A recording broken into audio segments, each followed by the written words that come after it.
Y sus Biblias en Marcos capítulo 4,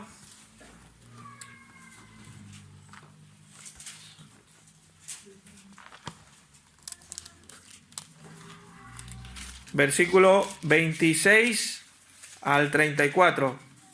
Desde ese versículo vamos a retomar este libro y vamos a estudiarlo y vamos a escuchar lo que la palabra del Señor tiene para nuestras vidas. Así que capítulo 4, versículos 26 al 34. Vamos a estudiar la palabra del Señor. Dice la palabra del Señor en Marcos 4, 26. Decía además: así es el reino de Dios, como cuando un hombre echa semilla en la tierra. Duerma y vele de noche y de día, la semilla brota y crece sin que él sepa cómo. Porque de por sí lleva fruto la tierra, primero hierba, luego espiga, después grano lleno en la espiga, y cuando el fruto está maduro, enseguida se mete la hoz, porque la siega ha llegado. Decía también: ¿a qué compararemos el reino de Dios? ¿Qué parábolas nos servirá para representarlo? Es como el grano de mostaza, que cuando se siembra es la más pequeña de todas las semillas que hay en la tierra, pero después de sembrado crece y se hace mayor de todas las hortalizas, y echa grandes ramas de tal manera que las aves del cielo pueden morar bajo su sombra. Con muchas parábolas como estas les hablaba la palabra conforme a lo que podían oír, y sin parábolas no les hablaba, aunque a sus discípulos se los explicaba todo en privado. Señor, bendiga su palabra. Padre, en el nombre de Jesús nos ponemos delante de ti, habiendo leído tu palabra y sabiendo que tú tienes algo para nuestras vidas. En el nombre de Jesús te pedimos, Señor, que nos bendigas, que abras nuestro entendimiento, nuestro corazón, para poder entenderla, para poder atesorarla en nuestra vida, en nuestra mente, en nuestro corazón, Señor, sobre todo, para que la podamos poner en práctica, Señor.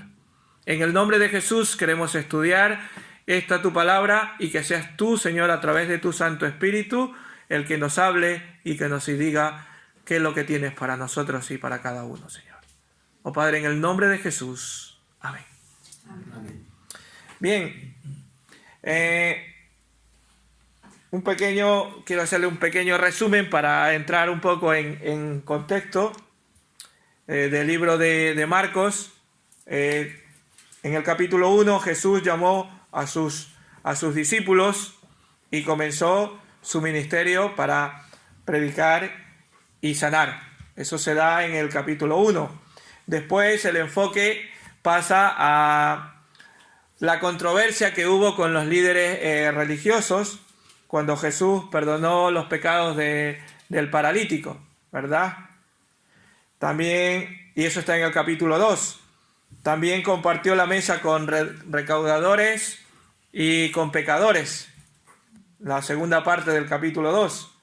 Y después, en la última parte del capítulo 2, defendió a sus discípulos. ¿Por qué? Porque habían recogido las espigas de trigo, ¿cuándo? Un sábado, ¿verdad?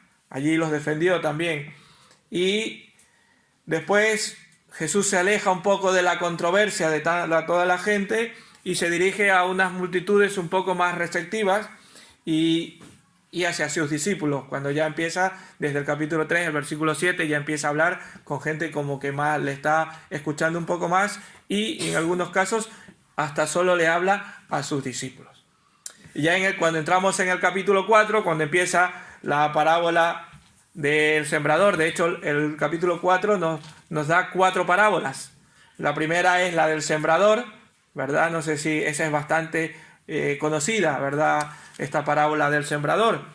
Y también habla sobre la antorcha bajo el almud, aquel que no se debe de esconder, ¿verdad? Y habla de la semilla que brota, el grano de mostaza, y después casi termina el capítulo diciendo, aunque no lo termina exactamente, pero ya le da el uso de las parábolas. Pues este capítulo 4 trata de 4 parábolas, de las cuales 3 hablan de la semilla o de la semilla que brota y se hace una planta. Pero cada una de ellas tiene un punto distintivo o tiene un punto diferente. De hecho,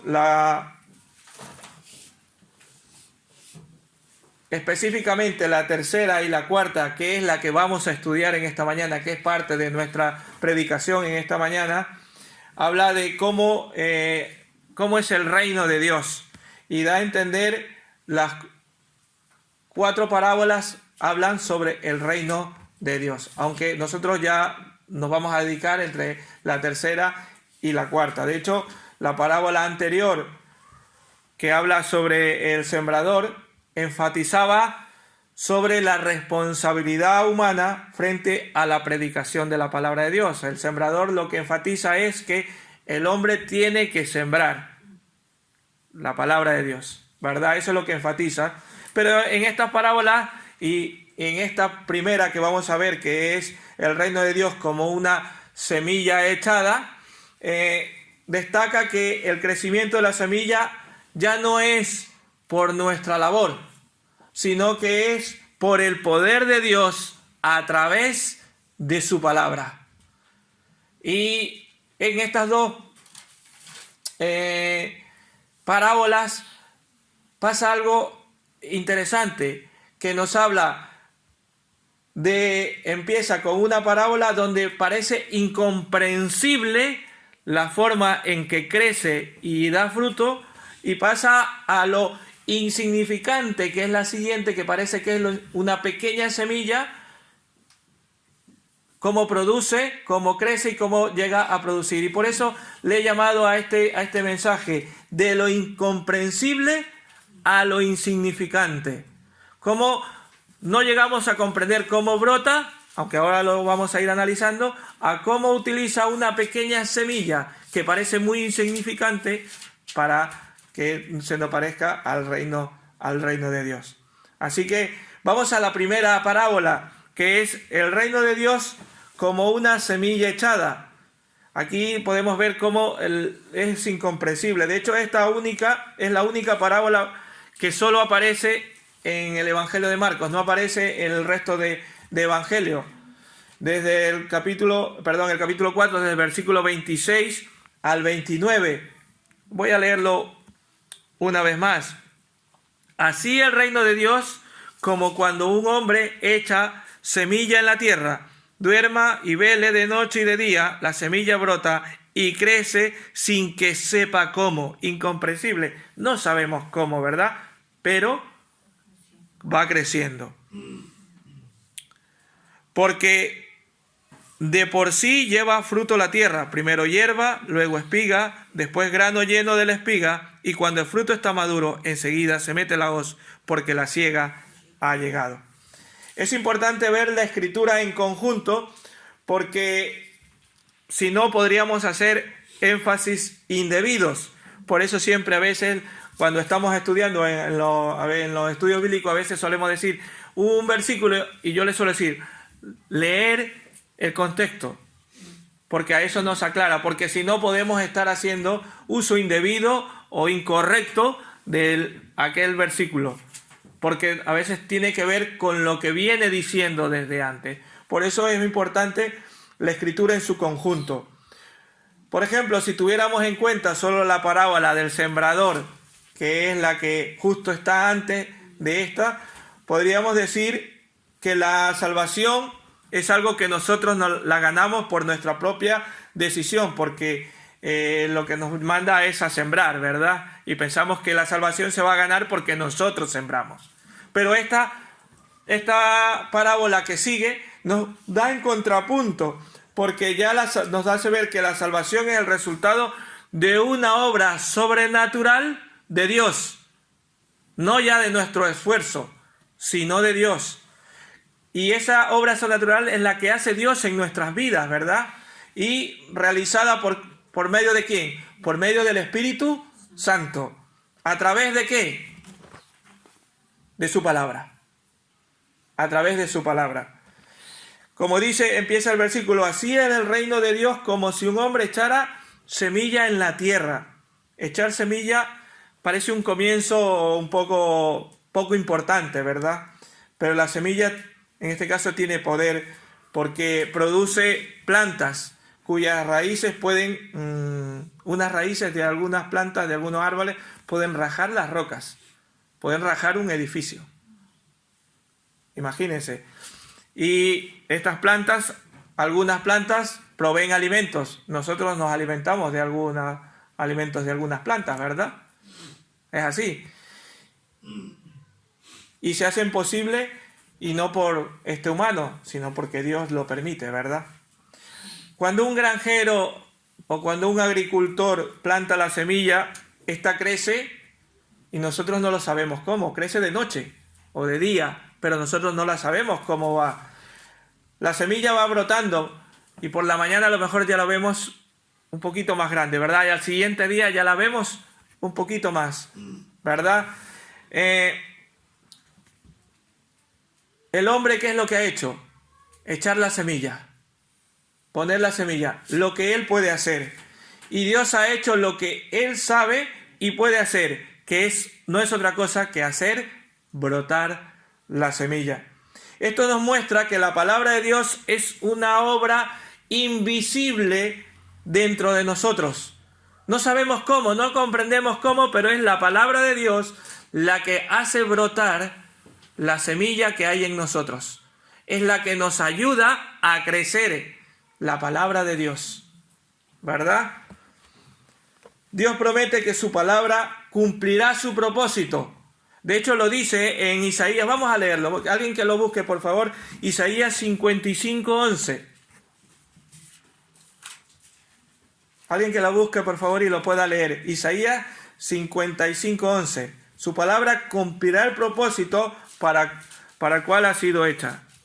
Así es también la palabra que sale de mi boca, no volverá a mí vacía, sino que hará lo que yo deseo y cumplirá con mis propósitos. Él cumplirá los propósitos ¿de quién? De Dios. O sea, la palabra de Dios no volverá vacía. Cumplirá el propósito que tenga que hacerlo. Así cuando escuchas la palabra, es la palabra la que va a obrar en ti. No somos nosotros. Por eso cuando prediquemos la palabra de Dios, no nos cansemos. Sigamos sembrando. Porque no somos nosotros los que hacemos la obra. Es la palabra de Dios a través del Espíritu Santo la que hace la obra. No esperemos algunas veces, de hecho, al final quiero dar algunas partes de cómo a veces pensamos los seres humanos que debe de ser o cómo estamos pensando de que debemos obtener frutos o pensar que solo alguna de estas maneras podemos obtener frutos dentro de la iglesia, dentro de la obra del Señor. Pero no somos nosotros los que damos el fruto. No somos nosotros somos llamados a sembrar. ¿Vale? Esta obra en ti espiritualmente de una manera invisible para nuestros ojos.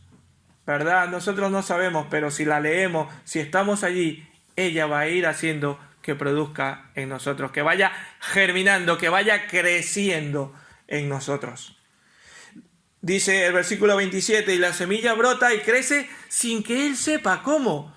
O sea, el sembrador no sabe cómo. Nosotros no sabemos, nosotros tenemos que sembrar la semilla. El punto de este versículo no es la obra del sembrador, sino la obra de la semilla. ¿Que la semilla qué es? La palabra de Dios. La semilla es la palabra de Dios, que brota y que sale de una manera misteriosa, aunque crezca despacio, no la vemos crecer. Pero solo cuando nos alejamos y regresamos de un día a otro, o cuando la vemos, es como está creciendo. El reino de Dios es como un crecimiento a veces lento o a veces muy rápido, no lo sabemos.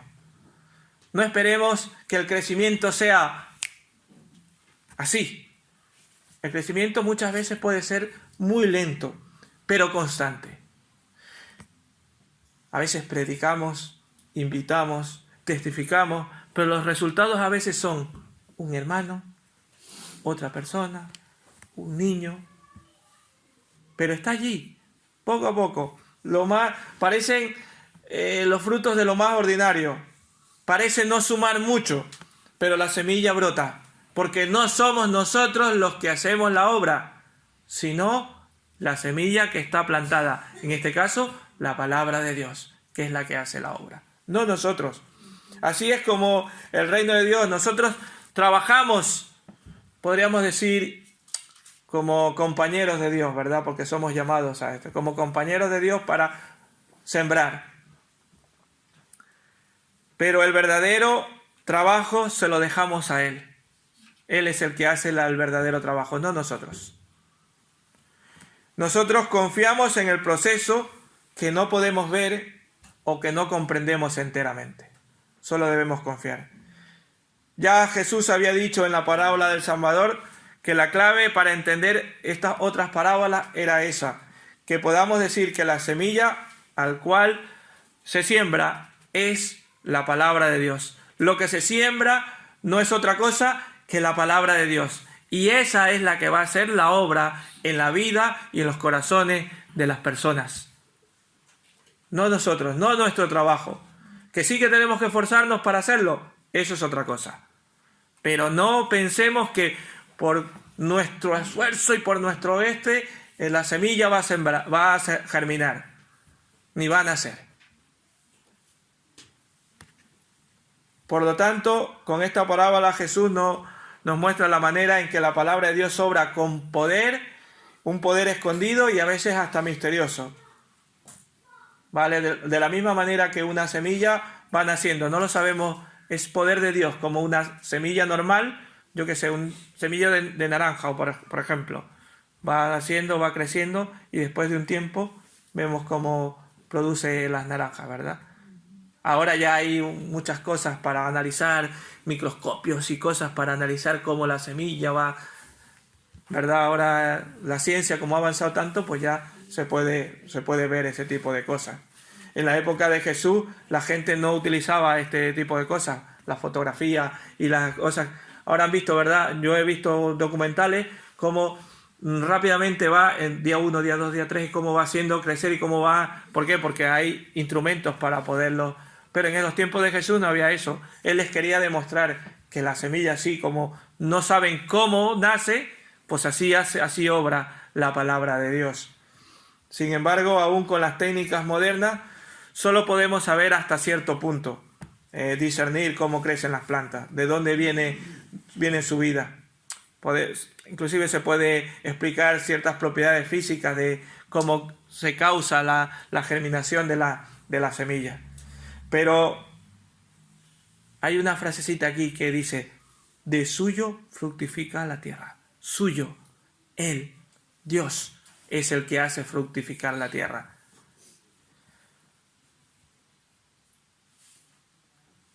Aquí el punto no es el misterio del reino, sino su capacidad de darnos la confianza en depender de Él, en cómo debemos sembrar y confiar.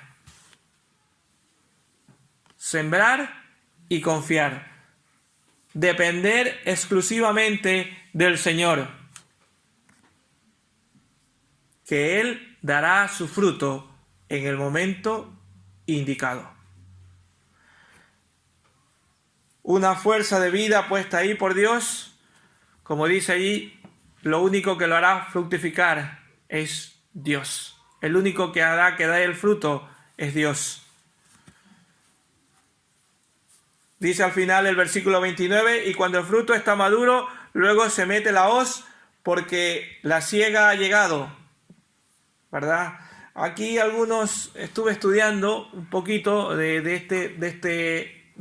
esta frase que no la entendía yo muy bien y digo, aquí algo no la entiendo, a qué viene de que cuando está maduro ya se la va a cortar, o sea, no estás hablando de que dará fruto. y ya se la va a cortar, se la va a quitar de la tierra o algo así. No sabía cómo. Entonces estuve estudiando y algunos estudiosos pretenden decir que les recuerda a Joel 3:13, donde habla de la hoz que va a ser cortada, pero no tiene que ver por allí. No tiene que ver con eso. Estos eruditos inclusive están alentados con una cita de Apocalipsis, donde también habla de la hoz, donde será cortado, pero ahí habla de otra cosa. Ahí habla de, escatológicamente habla de tiempo futuro, y habla de cuando el reino, o esta será cortada y será quitado. Aquí, esta hoz que habla es de que la manera en que, como se ha sembrado, llegará un fruto y será cosechado. Habla de la cosecha. Por eso habla de cortar, porque él estaba hablando de una especie de trigo, donde se corta para poder obtener el fruto. No es que nos van a ser cortados nosotros nuestra vida, sino que vamos a producir fruto. ¿Vale? Que de la misma manera en que un campo cosecha puede pasar desapercibido, cuando se acaba de sembrar también se puede perder de vista cuando está maduro. Eso es lo que quiere decir. Llevar cuidado que así mismo como no sabemos cómo va germinando, también cuando está maduro puede pasar desapercibido. Y no es eso, sino que ese fruto sea visto. ¿Por qué? Porque está siendo producido por el Señor. ¿Vale? A eso se refiere. Esta es la manera de que la gloria de Dios, esa obra que Dios ha hecho en nuestras vidas, esa obra que ha hecho en nosotros, se manifiesta dando los frutos que Él producirá. No sé si me he hecho entender. Espero que sí. Y ahora pasamos a que Jesús toma de algo insignificante, de algo pequeño, como una semilla, para dar fruto. El reino de Dios es como un grano de mostaza, algo muy pequeñito, algo muy insignificante. De hecho, esta parábola también aparece en otros evangelios, como en Mateo 13 y en Lucas 13 también aparece esta parábola de el grano de mostaza. Como habíamos dicho, el evangelio comienza de una manera distinta a veces a la que esperamos. Esperamos a veces que Cristo venga como un poderoso guerrero, y en vez de eso, ¿cómo vino? Como un niñito, ¿verdad? Esperamos que Él escoja a las mejores personas y a los más inteligentes, como hizo con los discípulos. No eran los más inteligentes ni eran estos, sino cogió a la gente que no tenía estudios, ¿verdad? En vez de eso, escogió a pescadores y hasta recaudadores de impuestos. Esperamos que Él compare el reino de Dios con un cedro, con un roble, ¿verdad? Como un muy grande, pero a esto lo que lo compara es como un grano de mostaza, como algo tan pequeño. Así que si el Señor te ha escogido, por algo será. No esperes ser el más estudioso ni el más El Señor quiere que te pongas a disposición de Él. ¿Eres el más pequeño? Amén. Yo me considero el más pequeño. Ayer creo que compartía con alguien y me decía, pero bueno, no sé qué, le digo, ¿sabes cómo me siento yo? Yo, delante de todas estas personas que estudian la palabra del Señor y que son pastores y ancianos de otras iglesias, yo me siento el más pequeño. Me siento indigno. Yo no sirvo para esto, les digo. Pero el Señor en su divina misericordia me ha querido escoger y yo quiero hacer la voluntad del Señor. Simple. Ya está. Así que si te sientes no pasa nada, el Señor te quiere utilizar. Te quiere utilizar. A menudo Dios escoge a personas o a individuos que parecen improbables, y la Biblia nos demuestra unas cuantas. Por ejemplo, Jacob fue una persona tramadora, ¿verdad? Hacía muchos pero el Señor lo escogió. Moisés fue recogido de un río. No le podemos llamar asesino, pero sí mató a una persona. ¿Recuerdan? Moisés mató a un egipcio. Y lo escondió. Todavía lo escondió. Sí, exactamente. Pero el Señor lo escogió. David era el más pequeño de los 7 hermanos. Y lo escogió. Porque Dios no está viendo nuestro físico, ni nuestra capacidad, ni que somos los más estudiosos, ni que tenemos grandes talentos adquiridos porque hemos estudiado. No. Él ve, también. Y él lo que miraba era el corazón. Él mira el corazón. Lo que parece improbable, Él lo escoge. ¿Verdad? La más pequeña de todas las semillas que hay en la tierra era el grano de mostaza. Aunque pequeño, era escogida para hacer y producir fruto. Nosotros también estamos llamados a producir fruto. Mas después de ser sembrado sube y se hace mayor que todas las hortalizas o las legumbres, ¿verdad?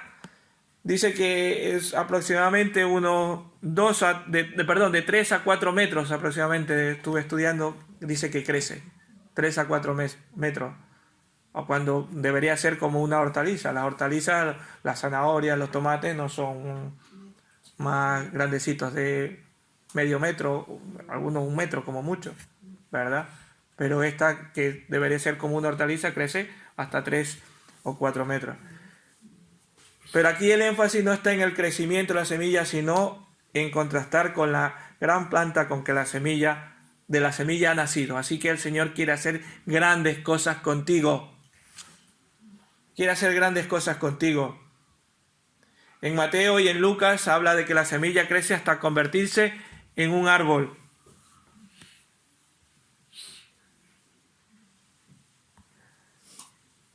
De nuevo, aquí el punto no es el pequeño tamaño de la semilla, sino el gran tamaño de la planta en contraste lo uno con los otros. No importa que seas el más pequeño, no importa que no estés, el Señor quiere utilizarte para dar un gran fruto. Para dar un gran fruto. Algunos tienen esto como una hermosa simplemente ilustración, que de la iglesia va creciendo y grande y provee refugio para todo el mundo. Pero no, lo que quiere decir es que Él quiere dar fruto de ti. Quiere utilizarte. Inclusive en el versículo 32 dice: de tal manera que las aves del cielo puedan morar bajo su sombra. Imagínense qué tan grande llega a ser, que las aves del cielo pueden llegar a ser, a depositarse allí. Hermanos, Dios quiere utilizarte. No importa que parezca que eres la semilla más insignificante o la semilla más pequeñita. Él quiere utilizarte para su obra.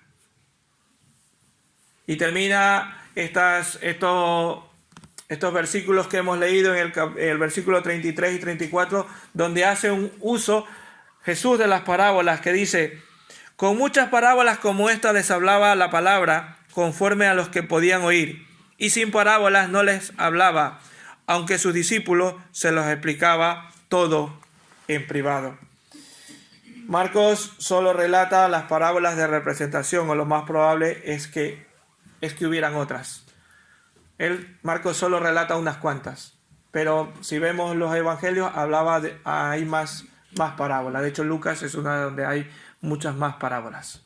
Y Jesús les hablaba, ¿y saben por qué les hablaba en parábolas? ¿Qué era lo que utilizaban esas parábolas? Eran alegorías, correcto, pero que ellos conocían, que ellos entendían. Le utilizaba cosas muy comunes para enseñarles. No se iba como él podía haber utilizado grandes dotes de este y utilizar. No, él utilizaba cosas comunes que cada uno tenía o que era. Por ejemplo, cuando les hablaba de el buen pastor, ¿verdad? Él sabía que eran gente agricultora y que conocían de ovejas y conocían de... Cuando habla de semilla, habla de sembradores, agricultores, y él sabía que conocía. Yo les haré pescadores de hombres. ¿Por qué? Porque eran unos cuantos, eran también... Les utilizaba cosas que ellos conocían. Por eso les hablaba así. Les hablaba la palabra. No les hablaba otra cosa, les hablaba la palabra de Dios.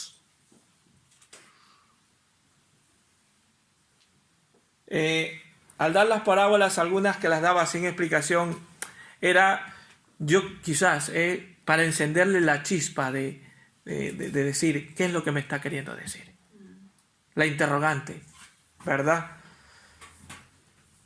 Y dice al final, y sin parábola no les hablaba. Quizás Jesús enseñaba con parábolas en ese momento, porque el misterio del reino todavía no estaba todo comprendido. Pero ahora ya nosotros ya lo sabemos, ya tenemos todo.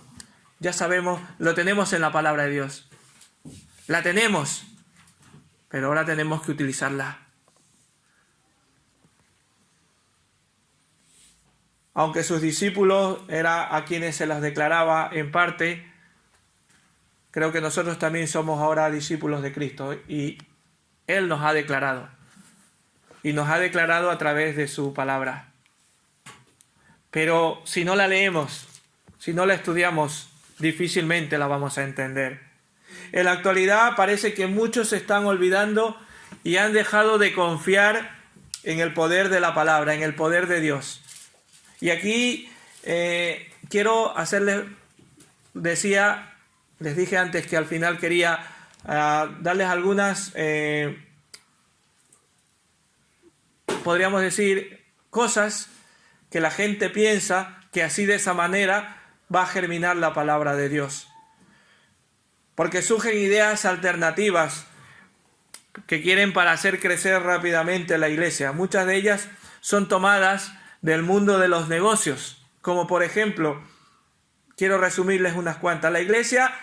Dicen que la iglesia crecerá cuando estemos convencidos de que va a crecer. Hay que tener convicción, que hay que creerlo que va a crecer. Nosotros no hacemos nada. Es el Señor el que hace la obra. Otros dicen, cuando mejoremos la organización de la iglesia, entonces la iglesia crecerá. Eso es mundo de los negocios, ¿verdad? Cuando tengamos líderes mejores cualificados, ¿verdad? Empieza a pensar de que el líder tiene que ser un erudito para poder que la iglesia crezca. Nosotros no hacemos nada de eso. Porque nosotros no somos los que damos el fruto.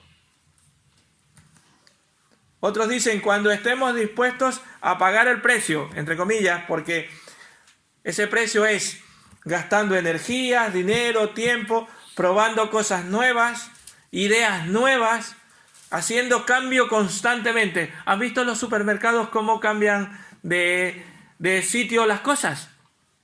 Eso es idea de marketing. Que una semana, a mí me ha pasado y digo, pero si yo esto lo vi aquí y ahora ya está en el otro lado. Son ideas de marketing, ¿para qué? Para que la gente pueda comprar. Pues así, esa idea de negocio pensamos que también en la iglesia es que tenemos que cambiar, es que tenemos que hacerlo moderno. Nosotros no damos el crecimiento de la iglesia, ni por más ideas que querramos ponerla. Otros dicen que cuando nos acerquemos al mundo y estudiemos lo que espera de la iglesia, entonces nos adaptemos a ella, la iglesia crecerá. Vaya cosa. ¿Por qué tenemos que adaptarnos al mundo? Nosotros tenemos que adaptarnos a la palabra de Dios. Cuando la iglesia se involucre más en la obra social, también dice así la iglesia crecerá. Nadie dice que no lo podamos hacer. Y antes también que podamos arreglar algunas cosas de la iglesia porque se necesita o de hacer algunas cositas, poder utilizarlas o poder hacerla. Nadie dice eso. Pero que no sea que nuestro corazón esté pensando que por eso que hacemos es que la iglesia no crece, o porque no lo hacemos no crece, o porque si hacemos eso la iglesia va a crecer. Cuando invertamos en los templos en lugares confortables y amistosos, mejorando aspectos como sonido, iluminación, asientos y todo eso. A ver, nadie dice, como he dicho antes, nadie dice que podamos mejorar algunas cosas, pero eso no es lo que da el crecimiento, no es lo más importante. De hecho, tengo una idea de alguna cosa, pero ya llegará su momento en que se los comparta a todos ustedes para hacer cierta cosa aquí en el local. Pero no es con la idea de que eso nos va a ayudar a crecer, no, sino simplemente para ayudar al local o a que nos podamos tener mejor iluminación o mejor lo que vamos a hacer. Pero no pensando en que eso nos va a ayudar al crecimiento. Es la palabra del Señor la que da el crecimiento. Cuando hay otros que dicen, cuando sustituyamos la enseñanza bíblica por música y actuaciones variadas. Y de esto hay así. Hay iglesias llenas. Llenas. ¿Pero por qué? Porque la palabra del Señor no es lo importante. Lo importante es una gran música, un gran ambiente, un gran lugar para que la pasen bien. Y luego la palabra del Señor es algo así, muy chiquitito y más en la parte psicológica, para que lo que escuchen sea lo que queremos escuchar. Pero cuando ya la palabra del Señor nos da un corte, eso ya no lo tomamos en cuenta.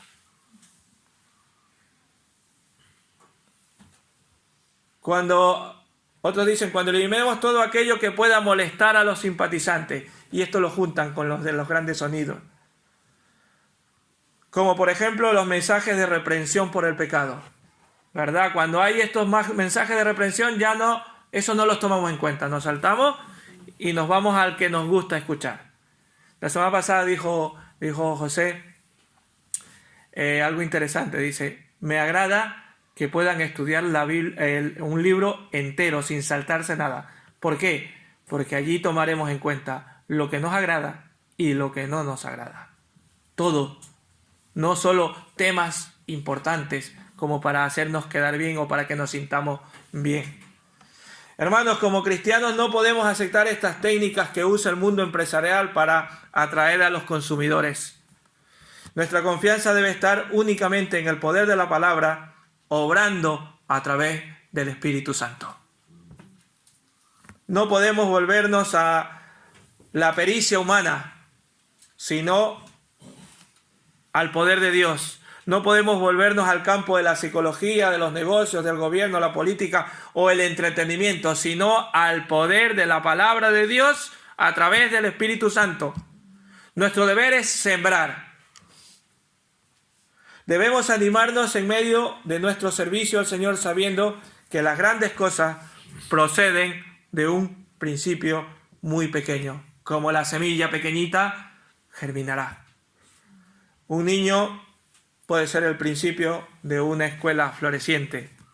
Una conversación con una persona puede ser el comienzo de una iglesia poderosa. Una palabra de iniciativa de una gran obra cristiana. O una semilla puede ser la seguridad de una rica cosecha de almas salvadas. Pero confiando en ¿quién? En Dios. No confiando en nuestros poderes de seducción, vamos a llamarle así. No despreciemos nunca el día de los comienzos humildes. No caigamos en la tentación de pensar que para poco es lo que hacemos. Es que eso no... ¿Para qué lo hacemos si eso es poco o nada? ¿Para qué hacerlo? Aunque sea pequeño, si es para sembrar la semilla del Señor, adelante, hay que hacerlo. Algunos dicen, ¿para qué vamos a hacer eso? Ni siquiera merece la pena empezarlo. Hermanos, no nos desanimemos por un aparente fracaso y aparente pobreza presente. sino que tengamos en la confianza en Dios, en su palabra, y que el Señor hará lo que tenga que hacer. Nuestro esfuerzo solamente es sembrar la semilla. Y esa semilla no es otra cosa que sembrar la palabra de Dios en los demás y en nosotros mismos. Cada día de nuestras vidas poder seguir alimentándonos para crecer con su palabra. Amén. Amén.